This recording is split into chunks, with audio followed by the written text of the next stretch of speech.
الرحيم الحمد لله رب العالمين الرحمن الرحيم مالك يوم الدين إياك نعبد وإياك نستعين اهدنا الصراط المستقيم صراط الذين أنعمت عليهم غير المغضوب عليهم ولا الضالين آمين.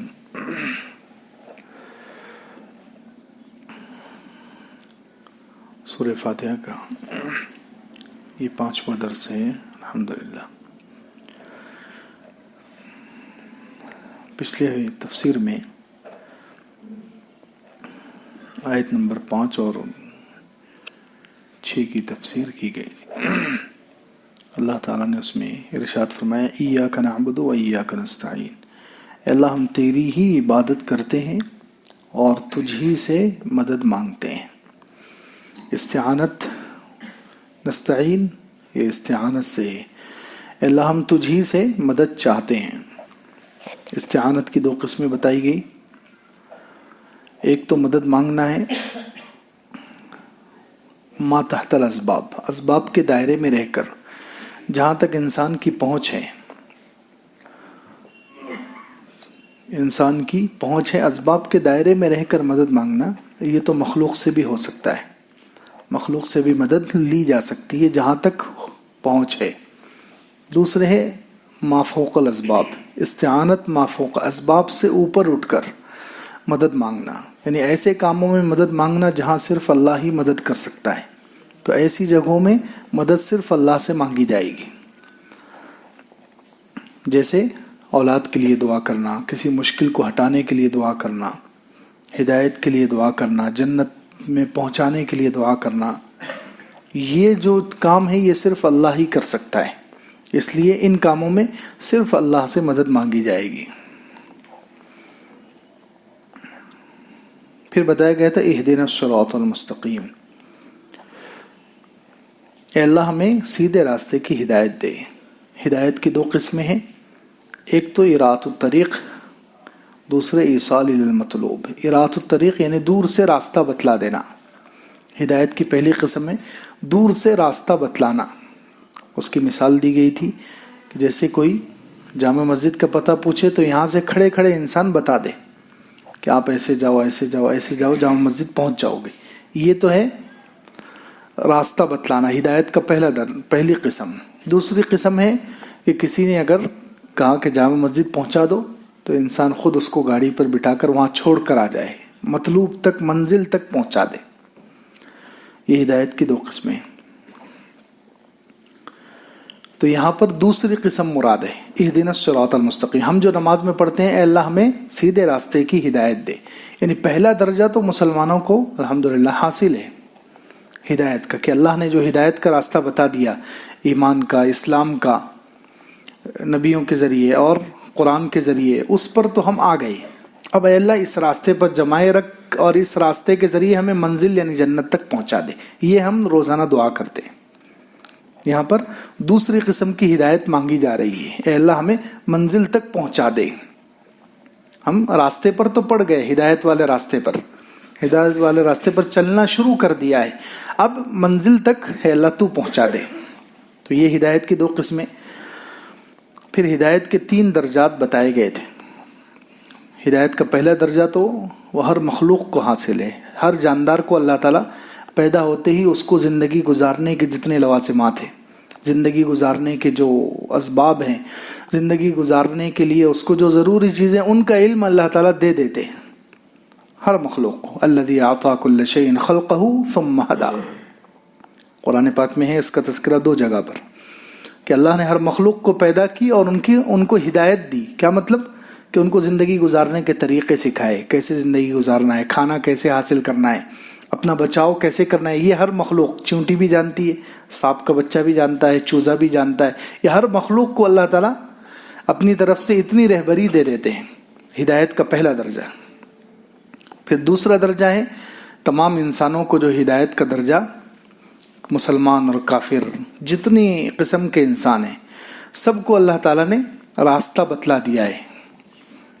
انبیاء علیہ السلام کا سلسلہ چلایا، آسمان سے کتابیں اتاری، تو ان کے ذریعے سے ساری مخلوق تک اللہ تعالیٰ نے بات پہنچا دی ہے کہ حق راستہ کون سا ہے، کون سے راستے پر چلو گے تو اللہ تک پہنچ جاؤ گے، جنت تک پہنچ جاؤ گے، کامیاب ہو جاؤ گے۔ یہ اللہ تعالیٰ نے نبیوں کا سلسلہ چلا کر اور آسمان سے کتابیں اتار کر یہ ہدایت کا درجہ بھی سارے انسانوں کے لیے۔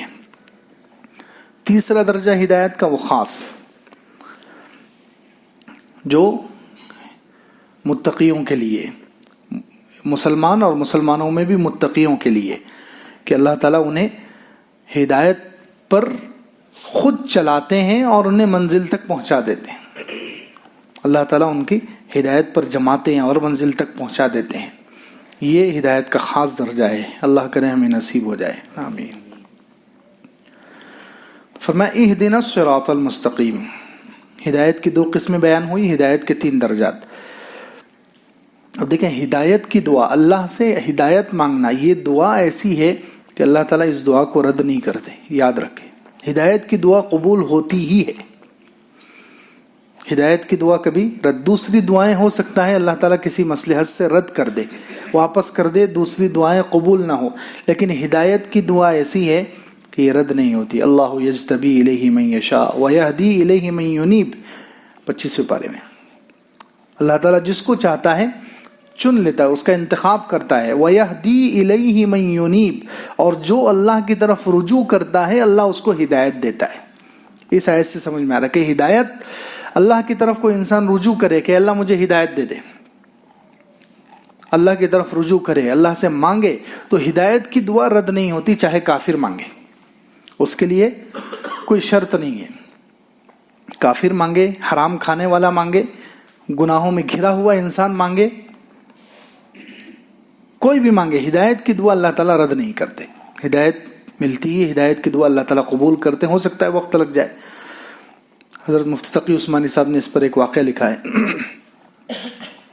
مفتی تقی عثمانی صاحب بہت مشہور عالم دین ہیں، وہ واقعہ لکھتے ہیں کہ مجھے جرمنی سے ایک شخص کا خط آیا، آج سے 25-30 سال پہلے کی بات ہے۔ کہتے ہیں جرمنی سے مجھے ایک پاکستانی تھا، وہ جرمنی میں جا کر شفٹ ہو گیا، وہاں جا کر کمانے کے لیے چلا گیا۔ اس کو دین کی اتنی پرواہ نہیں تھی بیچارہ، بس کمانے کے لیے وہاں چلا گیا، نہ نماز کی فکر، نہ روزہ، نہ دین، نہ آخرت، کچھ نہیں، بس پیٹ بھرنا ہے، اس لیے وہ پاکستان چھوڑ کر جرمنی چلا گیا۔ کہتے ہیں وہاں جا کر وہ جرمنی میں بس گیا، اور ایک جرمن لڑکی، عیسائی لڑکی اس کو پسند آ گئی، اس نے شادی بھی کر لی۔ اب دیکھیں وہ لاپرواہ بندہ ہے بیچارہ، اس کو اتنی تمیز نہیں ہے کہ کس سے شادی کرنی چاہیے، مسلمان ہو تو عیسائی سے کیسے شادی کرے، اس نے شادی کر لی۔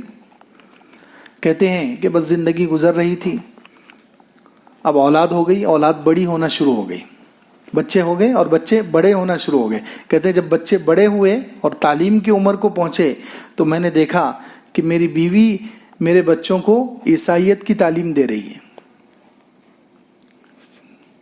میری بیوی بچوں کو عیسائیت سکھا رہی ہے، عیسائیت کی تعلیم دے رہی۔ تو کہتے ہیں اب میرے اندر کا اسلام جاگ گیا، کہتے اب مجھے غیرت آئی کہ بچے میرے ہیں اور یہ میرے سامنے جو ہے مرتد بنائے جا رہے ہیں، عیسائیت کی ان کو تعلیم دی جا رہی۔ تو میں نے بیوی سے لڑنا شروع کر دیا، بحث شروع کر دی کہ ہمارا مذہب حق ہے، تو وہ کہتی ہے کہ نہیں میرا مذہب حق ہے۔ تو یہ بندہ کہنے لگا کہ جب بھی بحث ہوتی میں ہار جاتا، کیونکہ مجھے اپنے دین کا علم ہی نہیں تھا، اس کو اچھا خاصا علم تھا، اس کو اپنے مذہب کا علم تھا، مجھے علم نہیں تھا، میں کیونکہ لاپرواہی میں زندگی گزار دیا پوری، تو مجھے علم نہیں تھا۔ تو جب بھی بحث ہوتی میں کہتا تو صحیح کہ اسلام حق ہے، لیکن میرے پاس دلیلیں نہیں تھی، میرے پاس دلیلیں نہیں تھی، کیسے میں اس کو قائل کروں، کیسے اس کو منواؤں۔ تو کہتے ہیں ہمیشہ وہ جیت جاتی۔ تو اب وہ جو ہے خط لکھ رہا ہے مفتی تقی عثمانی صاحب کہ آپ مجھے بتائیے کہ میں کیا کروں۔ تو مفتی تقی عثمانی صاحب دامت برکاتہم نے لکھا کہ تم پہلا کام یہ کرو کہ بحث چھوڑ دو، بحث سے تمہیں اتنا علم تو ہے نہیں، بحث سے الٹا بات بگڑ جائے گی، تم صرف اپنی بیوی کو 2 چیزوں پر راضی کرو۔ انہوں نے کہا تم اپنی بیوی کو 2 باتوں پر راضی کرو۔ ایک تو یہ کہ میں ایک کتاب بھیج رہا ہوں، کرسچن کیا ہے، عیسائیت کیا ہے، یہ کتاب خود انہوں نے لکھی ہے، تو کہتے ہیں میری کتاب ہے، اس میں میں نے عیسائیت کا پورا پول کھول دیا ہے. تو عیسائیت کیا ہے، یہ کتاب میں بھیج رہا ہوں. بیوی سے کہوں کہ یہ کتاب پڑھے، اور دوسرا کام یہ کرے کہ روزانہ رات کو وہ اللہ سے ہدایت کی دعا کرے. کیونکہ عیسائی ہے، اللہ کو تو مانتی ہے، مسلمان بھی اللہ کو مانتے ہیں، عیسائی بھی اللہ کو مانتے ہیں. اس پر تو اتفاق ہے ان کا. باقی نیچے تعلیمات میں اختلاف ہے، لیکن اللہ کو تو مانتے ہیں. تو کہتے ہیں میں نے لکھا کہ تم اپنی بیوی سے کہو کہ اللہ کو تو تم مانتے ہو، تو تم اللہ سے بس روزانہ رات کو اتنی دعا کر لو کہ اللہ اگر عیسائیت حق ہے تو مجھے اس پر جما دے، اور زیادہ پکا کر دے، بلکہ میرے شوہر کو بھی عیسائی بنا دے، اور اگر اسلام حق ہے تو اسلام کی طرف مجھے ہدایت دے دے، میری رہبری کر دے. بس اتنی دعا روزانہ کرے. تو کہتے ہیں کہ اس نے اپنی بیوی کو ان 2 چیزوں پر راضی کر لیا. اب وہ روزانہ دعا کرتی. کچھ مہینوں کے بعد خط آیا، اس نے کہا کہ میری بیوی یہ 2 کام تو کر رہی ہے لیکن اس کا کوئی فائدہ نظر نہیں آ رہا. تو مفتی صاحب نے لکھا کہ نہیں، تم اپنا بیوی سے کہو کہ یہ کام کرتے رہے، ہدایت کی دعا ہے، رد نہیں ہوتی. تو کہا کہ تم بیوی سے کہو کہ لگاتار یہ کام کرتی رہے. تو کہتے ہیں کچھ دنوں کے بعد، کچھ مہینوں کے بعد خط آیا، تو وہ عجیب خط تھا. اس خط میں اس نے لکھا کہ مفتی صاحب آپ نے تو اللہ کو دلیلوں سے، قرآن سے، اس سے، کتابوں سے پہچانا ہوگا، میں نے اللہ کو اپنی آنکھوں سے دیکھ لیا ہے. وہ یہ بول رہے ہیں، یعنی اللہ کی قدرت، اللہ کی نشانی میں نے دیکھ لی ہے. اس نے خط میں لکھا کہ واقعہ یہ ہوا کہ میری بیوی یونیورسٹی میں پڑھتی تھی. تو ایک مرتبہ میں اس کو ایگزام کے لیے، امتحان تھا، امتحان کے لیے بیوی کو لے کر گیا. تو کہتے ہیں امتحان دینے کے بعد میں بیوی کو لے کر آ رہا تھا، اور بیوی گاڑی چلا رہی ہے. تو اچانک اس نے گاڑی چلاتے چلاتے ایک سائڈ میں روک لی، گاڑی روک دی، اور اسٹرنگ پر سر رکھ دیا اور دھاڑے مار مار کر رونا شروع کر دیا. تو کہتے ہیں میں پریشان ہو گیا کہ کہیں خدا نخواستہ اس کو ہارٹ تو نہیں آ گیا، کوئی بیماری، کوئی تکلیف. گاڑی چلاتے چلاتے اس نے گاڑی روک دی اور اتنا زور زور سے رو رہی ہے. تو میں نے تسلی دی، میں نے پوچھا کہ کیا بات ہے، کوئی تکلیف ہے، دواخانے میں جانا ہے؟ تو اس نے کہا نہیں، مجھے جلدی سے جو ہے کوئی اسلامی سینٹر پر لے کر جاؤ اور مجھے مسلمان کر دو. کیا کہہ رہی ہو؟ مجھے جلدی سے کوئی اسلامک سینٹر پر لے کر جاؤ اور مسلمان کر دو. تو کہتے ہیں میں تو بہت خوش ہوا کہ یہ وہ لڑکی ہے جو خود عیسائیت کا پرچار کر رہی، عیسائیت کی طرف سے اتنی بحث کرتی تھی، لیکن آج جو ہے ان 2 کاموں کی وجہ سے اس کی یہ حالت، رو رو کر کہہ رہی کہ مجھے مسلمان کر دو. تو کہتے ہیں میں اس کو لے کر گیا نزدیک جو اسلامک سینٹر تھا، وہاں جا کر اس کو مسلمان کیا. پھر کہتے ہیں کہ رمضان کا مہینہ چل رہا تھا، تو اس شخص نے لکھا مفتی صاحب کو کہ ابھی ہم دونوں، میں یہ خط لکھ رہا ہوں سحری کے وقت میں، ہم دونوں جو ہے پہلا موقع ہے کہ ہم دونوں سحری میں اٹھے ہیں، ہم دونوں روزہ رکھ رہے ہیں، اور ہم دونوں نے یہ خط لکھا. ایک اس لڑکی کا بھی خط آیا، اس لڑکی نے شکر ادا کیا مفتی صاحب کا کہ آپ نے بہت اچھا راستہ بتایا جس کی وجہ سے مجھے ہدایت تک پہنچنا آسان ہو گیا. تو خیر بات چل رہی ہے، ہدایت کی دعا اللہ تعالیٰ رد نہیں کرتے. انسان اگر ہدایت کی دعا کافر مانگے یا کوئی بھی گناہوں میں گھرا ہوا انسان، حرام میں گھرا ہوا ہے، ہدایت کی دعا کرے، ہدایت کی دعا رد نہیں ہوتی، اللہ تعالیٰ کبھی نہ کبھی قبول کر ہی لیتے ہیں. ہدایت کی دعا کرنی چاہیے. تو فرمایا اہدنا الصراط المستقیم، اے اللہ ہمیں سیدھے راستے کی ہدایت دے.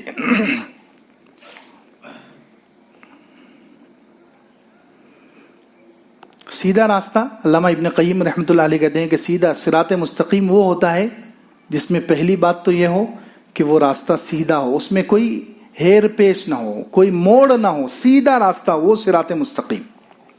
اس میں سب سے پہلی چیز کہ وہ سیدھا ہو. دوسری چیز مقصود تک، منزل تک پہنچانے والا ہو، صراط مستقیم جو منزل تک پہنچانے والا ہو. تیسرے راستہ کشادہ ہو، یعنی کتنے بھی لوگ آ جائیں اس میں ٹریفک جام نہ ہو. یہ صراط مستقیم کی تشریح علامہ ابن قیم رحمۃ اللہ علیہ کہتے ہیں، راستہ کشادہ ہو وہ ہے صراط مستقیم. چوتھے کہ وہ راستہ جو ہے سب سے قریبی ہو، شارٹ کٹ ہو، وہ راستہ قریبی اور شارٹ کٹ راستہ ہو، یہ صراط مستقیم. اسی طریقے سے صراط مستقیم کی 5ویں بات انہوں نے لکھی کہ اس کے علاوہ کوئی راستہ نہ ہو، یہ ہے صراط مستقیم. تو اللہ تعالیٰ نے فرمایا اہدنا الصراط المستقیم، اے اللہ ہمیں ہدایت دے سیدھے راستے کی، صراط مستقیم کی۔ اب صراط مستقیم تک کیسے پہنچیں گے، کیسے حاصل ہوگا وہ صراط مستقیم؟ تو خود اللہ تعالیٰ نے واضح کیا، صراط الذین انعمت علیہم غیر المغضوب علیہم ولا الضالین۔ آمین۔ صراط مستقیم کیا ہے؟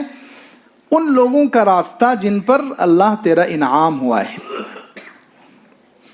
صراط الذین، ان لوگوں کا راستہ، انعمت علیہم، اللہ تو نے جن پر انعام کیا ہے۔ اس سے سب سے پہلی بات تو یہ سمجھ میں آئی کہ سیدھا راستے پر وہی چل سکتا ہے جس پر اللہ کا انعام ہو۔ اللہ کے انعام کے بغیر کوئی بھی سیدھے راستے پر نہیں آ سکتا۔ صراط مستقیم پر وہی آئے گا جس پر اللہ کا انعام۔ صراط الذین انعمت علیہم، کوئی اپنی عقل سے، اپنے کمال سے، اپنے علم سے، اپنی سوچ سے، اپنے اسباب سے سیدھے راستے پر نہیں چلتا ہے۔ جو بھی سیدھے راستے پر چلے گا وہ اللہ کے انعام سے۔ صراط الذین انعمت علیہم، ان لوگوں کا راستہ جن پر اللہ تیرا انعام ہوا ہے۔ اب کن پر اللہ کا انعام ہوا ہے؟ منعم علیہم، لوگ جن پر اللہ کا انعام ہوا وہ کون ہے؟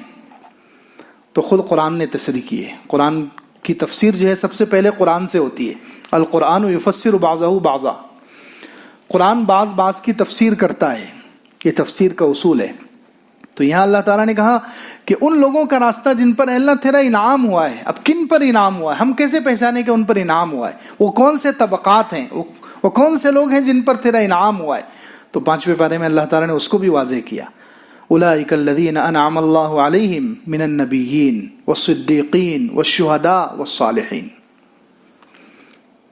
وہ لوگ جن پر اللہ کا انعام ہوا، من النبیین، ان میں سے پہلے درجے کے لوگ جن پر اللہ کا انعام ہوا وہ انبیاء، نبیوں کی جماعت، جن پر اللہ کی طرف سے وحی اترتی ہے۔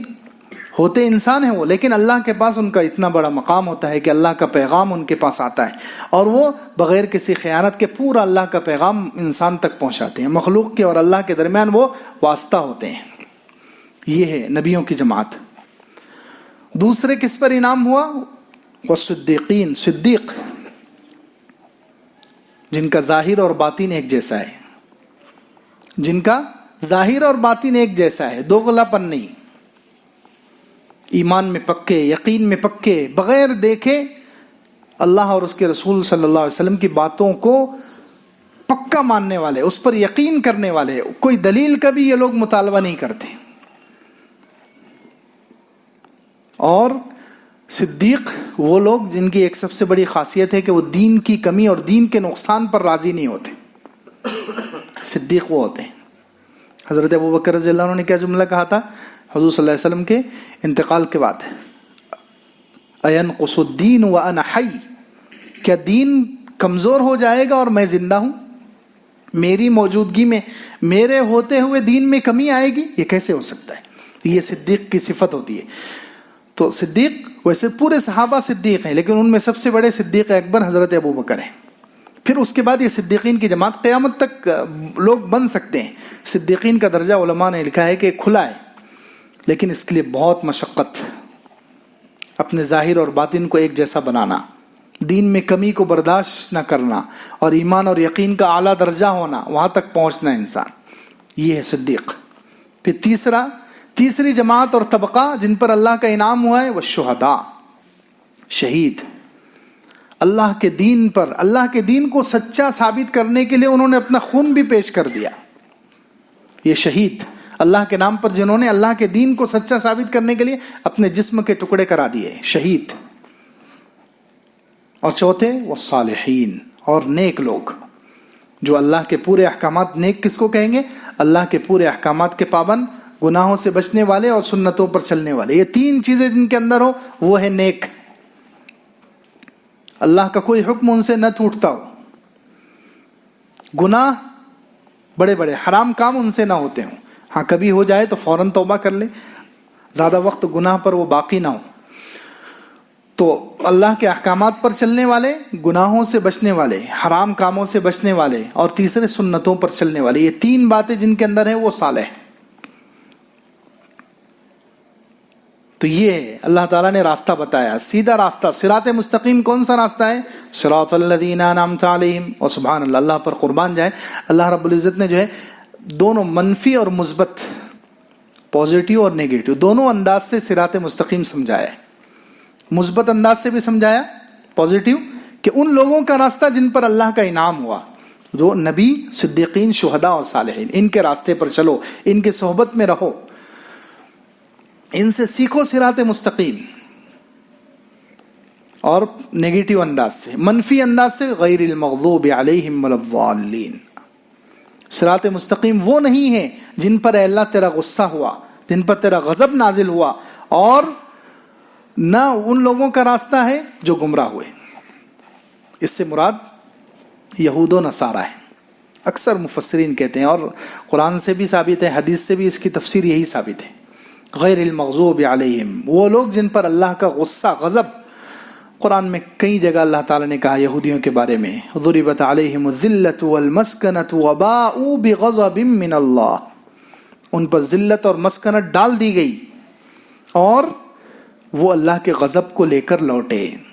تو اللہ کا غضب یہودیوں پر ہوا، قرآن میں صراحت کے ساتھ ہے. وغضب علیہم وجعل منہم القردۃ والخنازیر وعبد الطاغوت، چھٹے پارے میں اللہ تعالیٰ ان پر غصے ہو گئے، یہودیوں پر. ان میں سے کچھ لوگوں کو اللہ تعالیٰ نے بندر بنا دیا، خنزیر بنا دیا. تو جن پر اللہ کا غضب ہوا وہ یہودی، اور جو گمراہ ہو گئے یہ عیسائی. ان کے بارے میں ہے کہ یہ گمراہ ہو گئے، یہ چھٹے پارے میں ہے. لا تغلوا في دينكم غير الحق ولا تتبعوا اهواء قوم قد ضلوا من قبل واضلوا كثيرا وضلوا عن سواء السبيل. خود بھی گمراہ ہوئے، دوسروں کو بھی گمراہ کیا. اب کیا خاص بات ہے ان کی؟ یہودیوں کے اندر کون سی سب سے زیادہ بری عادت ہے جس کی وجہ سے ان کو مغضوب علیہم کہا گیا؟ اور عیسائیوں کے اندر جو سب سے بری عادت کیا ہے جس کی وجہ سے وہ ضالین کہلائے؟ یہ اہم بات ہے. یہودیوں پر اللہ کا غضب ہوا، بہت ساری ان کی گندی صفات ہیں، گندی عادتیں ہیں، لیکن سب سے اہم کیا ہے جو مفسرین نے لکھی ہے؟ سب سے اہم بری عادت ان کی کہ علم کے باوجود عمل نہ کرنا، سرکشی. جانتے تھے وہ اللہ کے رسول صلی اللہ علیہ وسلم سچے نبی ہیں، حضور اقدس صلی اللہ علیہ وسلم کو ایک ایک نشانی سے پہچانتے تھے، آپ کو دیکھتے ہی وہ پہچان لیتے تھے کہ یہ سچے نبی ہیں. تو جانتے تھے، یعرفون، کہ یہ آپ کو ایسے پہچانتے ہیں جیسے اپنے بیٹے کو پہچانتے ہیں.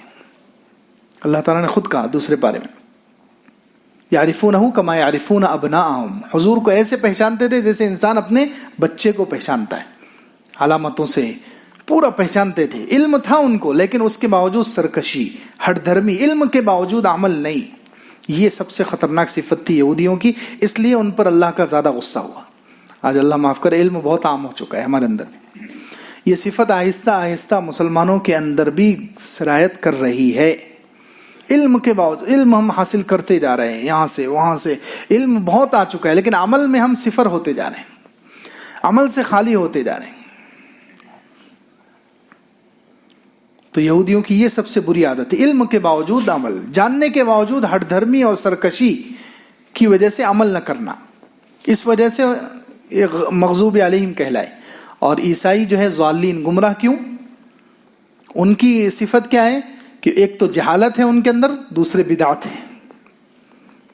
یہ دو صفتیں ان کی، جہالت، کم علمی، علم برابر انہوں نے حاصل نہیں کیا، جہالت، اور دوسرے بدعت، دین میں نئی نئی باتیں ایجاد کرتے تھے. وہ قرآن میں ایک بدعت کا تذکرہ ہے کہ وہ لوگ جنگلوں میں چلے گئے اور عبادت شروع کر دی، اور جو اجتماعی جو زندگی ہے اس کو انہوں نے چھوڑ دیا.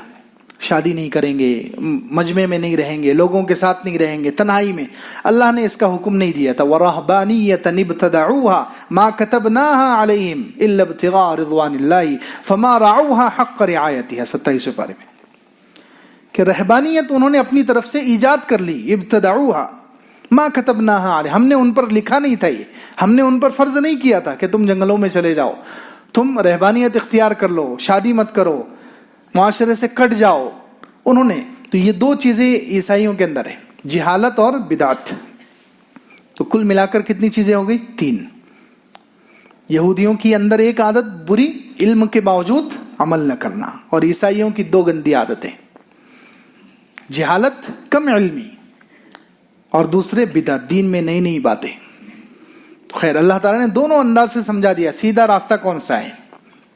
اب دیکھیں قرآن کا عام طور پر انداز یہ ہوتا ہے اللہ تعالیٰ مختصر بات کرتے ہیں، جتنا ہو سکے اللہ رب العزت جس چیز کو بیان کرنا ہے اس کو شارٹ کٹ میں مختصر الفاظ میں بیان کرتے ہیں. لیکن یہاں اللہ تعالیٰ نے تھوڑا لمبا، صراط المستقیم سیدھا راستہ کون سا ہے، تو دو لفظوں میں صراط القرآن والسنہ نہیں کہا اللہ نے. کتابوں کا راستہ، علم کا راستہ، قرآن اور سنت کا راستہ، یہ مختصر الفاظ تھے. مختصر الفاظ کو چھوڑ کر اللہ تعالیٰ نے دو لائن میں کہا صراط الذین انعمت علیہم غیر المغضوب علیہم ولا الضالین. تفصیل اللہ تعالیٰ نے بتلایا کہ سیدھا راستہ جو ملے گا وہ صرف کتاب سے، صرف قرآن سے نہیں. یہ جن شخصیات انعام، جن پر اللہ کا انعام ہوا ہے، ان کی صحبت میں رہنے سے، ان کے ساتھ رہ کر پریکٹیکل سیکھنے سے سیدھا راستہ ملے گا. ان کے ساتھ رہ کر پریکٹیکلی ان کی صحبت میں رہنا، ان سے لینا. انسان جو ہے لیکچر سے زیادہ نہیں سیکھتا، کلچر سے زیادہ سیکھتا ہے. انسان جو ہے کتابوں سے زیادہ نہیں سیکھتا، عمل سے سیکھتا ہے. انسان نقوش سے نہیں سیکھتا، نفوس سے سیکھتا ہے. آج کل دیکھو، آج جو بہت سارے لوگ، بہت سارے غیر مسلم یہاں کے ہوں یا یہود و نصارہ ہو، ان کے بارے میں ہم سب نے ایک جملہ سنا ہوگا کہ وہ لوگ اسلام قبول نہ کرنے کا بہانہ کیا بناتے ہیں. وہ لوگ اسلام قبول نہ کرنے کا بہانہ کیا بناتے ہیں؟ وہ لوگ کہتے ہیں کہ اسلام حق ہے، اسلام سچ ہے، لیکن کیا بولتے ہیں وہ صرف کتابوں میں ہے، تمہاری زندگی میں نہیں ہے. یہ جملہ سنا ہے آپ نے؟ وہ لوگ کیا کہتے ہیں کہ مسلمان تم عمل سے خالی ہو گئے تو ہم کیوں اسلام پر چلیں. بہت سارے لوگ اسلام قبول نہیں کرنے کا یہ بہانہ بناتے ہیں کہ تمہارے لیکچروں میں ہے، کتابوں میں ہے، عمل میں نہیں ہے. کیوں؟ انسان عمل سے لیتا ہے، انسان سے سیکھتا ہے. تو سیدھا راستہ ملے گا ان چار لوگوں کے ساتھ. یہ چار قسم کے جو لوگ، انبیاء علیہ السلام تو اب ان کا سلسلہ ختم ہو گیا. حضور اقدس صلی اللہ علیہ وسلم آخری نبی تھے، آپ کے بعد کوئی نبی نہیں آنے والا. تو لیکن نبی تو نہیں ہے، لیکن صدیق تو ہو سکتے ہیں، تلاش کرنا پڑے گا. شہداء تو ہو سکتے ہیں، شہداء کا اتباع. اور صالحین، نیک لوگ تو ہر زمانے میں قیامت تک موجود رہیں گے. ان کو تلاش کرنا، ان کے لیے دعا تو کرنا ہے. تلاش کریں اور دعا کریں. دعا تو خود سورہ فاتحہ ہمیں سکھلا رہی ہے کہ ہدایت کے لیے، سیدھے راستے کے لیے دعا کرو. دعا جو کرے گا اللہ تعالیٰ اسے ایسے بندے تک پہنچا دیں گے. ہم دعا نہیں کرتے، ہم سوچتے ہیں کہ بس آج کے زمانے میں کہاں نیک لوگ ملنے والے ہیں، کہاں ہم کس کا اتباع کریں گے. آج کے زمانے میں تو سب فراڈ ہیں، سب دو نمبر ہیں. نہیں، ہر زمانے میں ایسے لوگ رہے ہیں. تو خیر اللہ رب العزت نے سیدھے راستے کے بارے میں کہا کہ سیدھا راستہ ان لوگوں کا راستہ ہے جن پر اللہ کا انعام ہوا ہے. تو اللہ کا انعام ان چار قسم کے لوگوں پر، اس لیے ان چار قسم کے لوگوں میں سے جو تین قسم کے لوگ ہیں انہیں ہمیں تلاش کرنا پڑے گا، ان کی صحبت میں رہنا پڑے گا. تو اس سے جو ہے سیدھا راستہ ہمیں نصیب ہوگا. یاد رکھیں، دنیا میں کوئی بھی فن جو ہے صرف کتابوں سے نہیں آتا. جتنے فنون ہیں، حالانکہ ساری کتابیں مارکیٹ میں موجود ہیں، ڈاکٹری کی ساری کتابیں مارکیٹ میں موجود ہیں، لیکن کوئی بھی ڈاکٹر خود سے کتابیں پڑھ کر نہیں بنتا ہے. کسی استاد سے علم حاصل کرے گا، وہ لیکچر، پھر اس کے بعد ڈاکٹری کا پورا علم حاصل کرنے کے بعد اس کو 1-2 سال ٹریننگ کسی بڑے ڈاکٹر کے ہاتھ کے نیچے تربیت لینی پڑے گی، جب جا کر اس کو جو ہے کلینک کھولنے کی اجازت ملتی ہے. اگر کوئی یہ کہے کہ میں نے کتابیں خود سے لے کر پڑھ لی ہے، حکومت مجھے ڈاکٹری کی سرٹیفکیٹ دے دے اور کلینک کھولنے کی اجازت دے دے، تو حکومت دے گی اجازت؟ نہیں ملے گی اجازت. وہ ڈاکٹری کا فن جو ہے خود سے کتابیں پڑھنے سے نہیں آئے گا. اس کے لیے کسی ڈاکٹر کی، کسی ماہر تجربے کار کی صحبت لگتی ہے. کوئی بھی فن دیکھ لو آپ، کوئی انجینئر ہو، کوئی درزی اگر بننا ہے، معمولی ٹیلر بننا ہے، تو وہ بھی جو ہے صرف کتابوں سے پڑھ کر کوئی آدمی ٹیلر نہیں بن جاتا جب تک کہ وہ کسی ماہر کے ساتھ نہ رہے. تو ایسے ہی سیدھا راستہ جو ہے یہ صرف کتاب پڑھنے سے نہیں آ جائے گا. کتاب پڑھنے کے ساتھ ساتھ ایسے لوگوں کے ساتھ رہنا، ان کی رفاقت، ان کی صحبت، یہ اللہ رب العزت اشارہ کر رہے ہیں. خیر فرمایا صراط الذین انعمت علیہم، صراط مستقیم ان لوگوں کا راستہ ہے جن پر اے اللہ تیرا انعام ہوا ہے. غیر المغضوب علیہم ولا الضالین، نہ کہ ان لوگوں کا راستہ جن پر اے اللہ تیرا غصہ ہوا، یعنی یہودی، اور نہ گمراہ لوگ. اب یہ سورہ فاتحہ دیکھ بہت اہم سورت ہے، اس کا کچھ خلاصہ سن لیں. دین کے کتنی اہم باتوں کی طرف سورہ فاتحہ رہبری کرتی ہے اور کتنی اہم چیزیں اللہ تعالیٰ نے اس سورت کے ذریعے ہمیں سکھلائی ہیں۔ دین کے 3 مرتبے، 3 درجے ہیں۔ کتنے درجے ہیں؟ 3 درجے ہیں۔ وہ مسلم شریف کی مشہور حدیث ہے کہ حضرت جبرائیل علیہ الصلوۃ والسلام حضور اقدس صلی اللہ علیہ وسلم کے پاس آئے اور حضور اقدس صلی اللہ علیہ وسلم سے حضرت جبرائیل علیہ الصلوۃ والسلام نے سوالات کیے، اسلام کیا ہے، ایمان کیا ہے، احسان کیا ہے۔ تو اس حدیث میں بتلایا گیا کہ ہمارا جو دین ہے، اس دین کے 3 درجے ہیں۔ کتنے درجے ہیں؟ 3۔ سب سے پہلا لو درجہ ہے اسلام۔ آدمی ظاہری طور پر بس ظاہری اعمال کو اختیار کر لے، نماز، روزہ، حج، زکوٰۃ، اس میں بھی استقامت نہ ہو، کبھی چھوڑ پکڑ ہو، یہ ہے اسلام۔ اس سے آگے کا درجہ ہے ایمان، کہ ایمان دل میں راسخ ہو جائے تو اعمال پر پابندی نصیب ہو جائے۔ انما المؤمنون الذین آمنوا باللہ ورسولہ ثم لم یرتابوا، 26ویں پارے میں، کہ ایمان والے وہ ہیں کہ جو اللہ اور اس کے رسول پر جنہیں یقین حاصل ہو گیا، پھر ثم لم یرتابوا، پھر شک ان کے اندر بالکل نہیں ہے، وجاہدوا باموالہم وانفسہم فی سبیل اللہ، اور وہ اپنے مال اور جان کے ساتھ جہاد کرتے ہیں۔ یعنی اسلام کا جو سب سے اونچا درجہ ہے جہاد۔ سب سے اونچا درجہ کیا ہے اسلام کا؟ جہاد۔ اللہ کے رسول اللہ علیہ وسلم نے اس کو اسلام کی سب سے اونچی چوٹی کہا ہے، تو وہ اس تک کے لیے وہ تیار ہیں۔ یہ اولئک هم الصادقون، یہ سچے ایمان والے۔ تو یہ دوسرا درجہ ہے اسلام، ایمان۔ اس سے اوپر کا درجہ ہے احسان، ان تعبد اللہ کأنک تراہ، عبادت اس طرح کرو گویا تم اللہ کو دیکھ رہے ہو، یا اللہ تمہیں دیکھ رہا ہے، ہر وقت جو ہے اللہ کا استحضار نصیب ہو جائے۔ تو یہ 3 درجے حدیث میں بیان کیے گئے، صحیح حدیث میں۔ تو اب دیکھیں سورہ فاتحہ کی شروع کی 3 آیتوں میں ان 3 کی طرف اشارہ ہے۔ پورا دین اسلام سکھا رہی۔ الحمدللہ، تمام تعریفیں اللہ کے لیے۔ یہ لفظ اللہ جو ہے، اللہ نے یہاں اپنا خاص نام، ذاتی نام جو ہے اللہ کا، اس میں اللہ کی ہیبت ہے، جلال ہے اللہ کا، کہ اللہ سے تمام تعریفیں اللہ کے لیے۔ رب العالمین جو سارے جہانوں کا پالن ہار ہے، اس سے ڈر کر تم اسلام پر آ جاؤ۔ ظاہری اعمال، اس نے تمہارے اوپر احسانات کیے ہیں، اس نے تمہارے اوپر احسان، رب ہے وہ تمہارا، تمہیں پالتا ہے، تمہیں کھلاتا ہے، تمہیں اس نے پیدا کیا ہے، لہٰذا اس سے ڈرو اور اسلام پر آ جاؤ۔ یہ پہلی آیت میں اسلام کی طرف اشارہ۔ دوسرے الرحمن میں ایمان کی طرف اشارہ۔ یہ رحمان کے بندے، 19ویں پارے میں، وعباد الرحمن، رحمان کے بندے کون؟ الذین یمشون علی الارض ہیونا، ان کے اندر یہ صفات ہے کہ وہ زمین پر عاجزی سے چلتے ہیں، راتوں میں عبادت کرتے ہیں، کسی کو قتل نہیں کرتے، زنا نہیں کرتے، کبھی ان سے گناہ ہو جاتا ہے تو توبہ کرتے ہیں۔ یہ ایمان والی صفات ان کے اندر، ایمان دل میں آ گیا تو یہ اگلے اسٹیپ پر پہنچ گئے۔ الرحمن سے اس کی طرف اشارہ ہے۔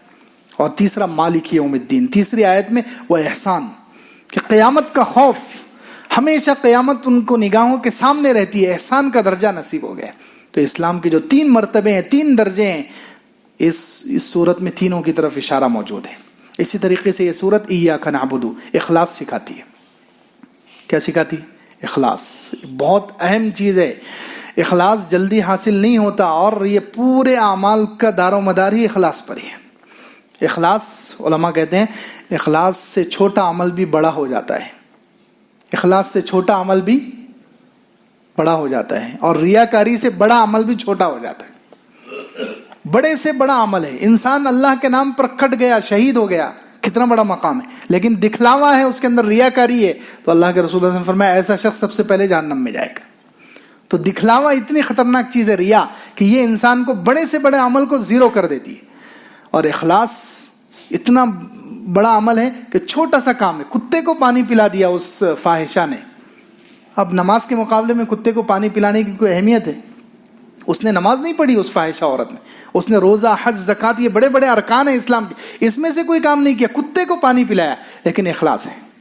تو اتنا چھوٹا عمل بھی کتنا کام آ گیا، جنت میں جانے کا ذریعہ بنا کہ نہیں بنا؟ تو اخلاص، ایاک نعبد، اے اللہ ہم تیری عبادت کرتے ہیں، صرف تیرے لیے کرتے ہیں۔ سورہ فاتحہ ہمیں اخلاص سکھاتی ہے۔ اسی طریقے سے وَإِيَّاكَ نَسْتَعِينُ، سورہ فاتحہ اللہ پر توکل سکھاتی ہے کہ مسلمان کس پر بھروسہ کریں؟ اللہ پر. اے اللہ ہم تجھ سے مدد مانگتے ہیں, ہر وقت ہم تجھ سے مدد مانگیں, ہر مشکل میں, ہر مصیبت میں, ہر آفت میں, ہر مسئلے اور ہر پریشانی کے وقت اے اللہ ہم تیری طرف رجوع کرتے ہیں, تجھ سے مدد مانگتے ہیں. سورہ فاتحہ استعانت یعنی اللہ سے مدد مانگنا, توکل سکھاتی ہے. اسی طریقے سے اہدنا الصراط المستقیم, سورہ فاتحہ دعا کا طریقہ. دعا کتنی اہم چیز ہے. اللہ کے رسول اللہ علیہ وسلم نے اس کو کیا کہا, مخ العبادہ, عبادت کا مغز. اب سب سمجھتے ہیں چھلکا زیادہ اہم ہوتا ہے یا مغز. کوئی بھی پھل ہو, پھل کے اندر چھلکا زیادہ اہم ہے یا مغز. تو مغز کس کو کہا, دعا. تو سورہ فاتحہ دعا سکھلاتی ہے. اس سے پہلے بھی یہ بتایا گیا تھا کہ دعا کا طریقہ سورہ فاتحہ نے سکھایا. دعا کیسے کی جائے گی, پہلے اللہ کی تعریف کرو. 3 آیتوں میں شروع میں اللہ کی تعریف, الحمدللہ رب العالمین الرحمن الرحیم مالک یوم الدین. تمام تعریفیں اللہ کے لیے ہے جو سارے جہانوں کا پالن ہار ہے, رحمان ہے, رحیم ہے, مالک یوم الدین قیامت کے دن کا مالک ہے. تو پہلے اللہ کی تعریف. پھر دوسرے نمبر پر ایاک نعبد و ایاک نستعین, اللہ کو اپنا تعلق بتلاؤ. اے اللہ ہم تیرے عابد ہیں, تو ہمارا معبود ہے. اے اللہ ہم مستعین ہیں, تو مستعان. ہم تجھ سے مدد مانگتے ہیں, تو ہماری مدد کرتا ہے. تو پہلے تعریف کرو اللہ کی, پھر اللہ کو اپنا تعلق بتلاؤ, پھر مانگو. تو سورہ فاتحہ دعا کا طریقہ ہمیں سکھاتی ہے. اتنی اہم چیزیں سکھا رہی ہے سورہ فاتحہ. اسی طریقے سے سورہ فاتحہ استقامت کی اہمیت بتلاتی ہے کہ صراط مستقیم پر صرف قدم نہیں رکھنا ہے, صراط مستقیم پر جمے رہنا ہے موت تک, اور جنت تک پہنچنا ہے. اس لیے ہر نماز میں مانگو, توجہ سے مانگو. ہر نماز میں ہم غفلت سے گزر جاتے ہیں, اہدنا الصراط المستقیم, بلکہ ہم تو نعوذ باللہ بہت سمجھتے ہیں یار ہر نماز میں ہر رکعت میں یہ صورت کیوں ہے. نہیں, دھیان سے, توجہ سے انسان ہدایت مانگے تو ہدایت میں اور درجات میں ترقی خود محسوس کرے گا. تو استقامت کی اہمیت سکھلاتی ہے سورہ فاتحہ. اسی طریقے سے سورہ فاتحہ لزوم جماعت. اہدنا, دیکھو اللہ رب العزت نے اب ہر ایک پرسنل اکیلا نماز پڑھ رہا ہے, ہر ایک اپنی اپنی سورہ فاتحہ پڑھ رہا ہے. تو ہونا تو یہ چاہیے تھا اہدنی الصراط, اے اللہ مجھے ہدایت دے. لفظ تو یہی ہونا چاہیے تھا, اے اللہ مجھے ہدایت دے. لیکن اللہ تعالیٰ نے کہا اہدنا, اے اللہ ہمیں پوری امت کو ہدایت دے, سب کو ہدایت دے. یعنی اللہ تعالیٰ نے جماعت کی اہمیت سکھلائی کہ تم اکیلے رہو گے تو کبھی بھی بھٹک سکتے ہو, تمہارے ساتھ مجمع ہونا چاہیے, کچھ جماعت ہونی چاہیے. سب ہدایت پر رہیں گے تو دین پر چلنا آسان ہوگا. اکیلا اگر انسان ہوگا تو اکیلا انسان بہت جلدی راستہ چھوڑ جاتا ہے, بھٹک جاتا ہے, پٹری سے اتر جاتا ہے. جماعت کی اہمیت کہا اہدنا, اے اللہ ہم سب کو ہدایت دے, تاکہ ہم سب اگر دین پر چلے, ایک ساتھ ہدایت کے راستے پر چلیں گے تو زیادہ دیر تک چلتے رہیں گے. لزوم جماعت. پھر سب سے آخری چیز سورہ فاتحہ ہمیں سکھاتی ہے باطل سے ہمیشہ آگاہ رہو. باطل سے ہمیشہ, غیر المغضوب علیہم ولا الضالین, گمراہ لوگوں سے, باطل سے ہمیشہ آنکھیں بند مت کرو, باطل سے آگاہ رہو. باطل کہاں سے آ رہا ہے, کس راستے سے آ رہا ہے, اس کا مقابلہ کرو, اس کا توڑ کرو. سورہ فاتحہ میں یہ سکھلا رہی کہ باطل کے بارے میں مسلمانوں بے فکر نہ رہیں کہ باطل جب اندر داخل ہو گیا اور ہمارے کئی لوگوں کو اس نے شکار بنا لیا جب ہمیں ہوش آ رہا ہے. نہیں, باطل جب اٹھنا شروع کرے جبھی اس کا سر کچل دو. مسلمانوں کی نگاہ ہونی چاہیے اس پر کہ باطل کہاں سے اٹھ رہا ہے, کہاں سے پنپ رہا ہے, اس کی جڑ کیا ہے, اور فوراً اس کی جڑ تک پہنچ کے جڑ ختم کرو. یہ نہیں کہ باطل پھل پھول کر جوان ہو گیا اور اب ہمیں ہوش آ رہا ہے کہ یہ باطل ہے. جیسے شکیل بن حنیف کا فتنہ یہاں پر, وہ مردود ملعون پلتا رہا, اب وہ اتنا مضبوط ہو گیا کہ ہم چاہ کر بھی کچھ نہیں کر پا رہے. ہم چاہ کر بھی اس فتنے کو کچھ نہیں کر پا رہے, کیونکہ ہم نے شروع میں اہمیت نہیں دی, شروع میں نظر نہیں رکھی, ان باطل فرقوں کی طرف ہماری نگاہ نہیں ہوتی, ہم بس اپنی دنیا میں اور اپنی چیزوں میں مگن ہوتے. سورہ فاتحہ سکھلا رہی ہے کہ باطل پر نگاہ رکھو, باطل سے آگاہ رہو, باطل کو پنپنے مت دو, پنپنے سے پہلے اس کو ختم کرو. تو یہ سورہ فاتحہ کے اہم نکات اور اہم چیزیں تھی. اللہ رب العزت سے دعا ہے اللہ ہم سب کو ان تمام چیزوں پر عمل کی توفیق عطا فرمائے. آمین. الحمدللہ رب العالمین, سبحان ربی العلی العلی الوہاب, الہکم الہ واحد لا الہ الا هو الرحمن الرحیم.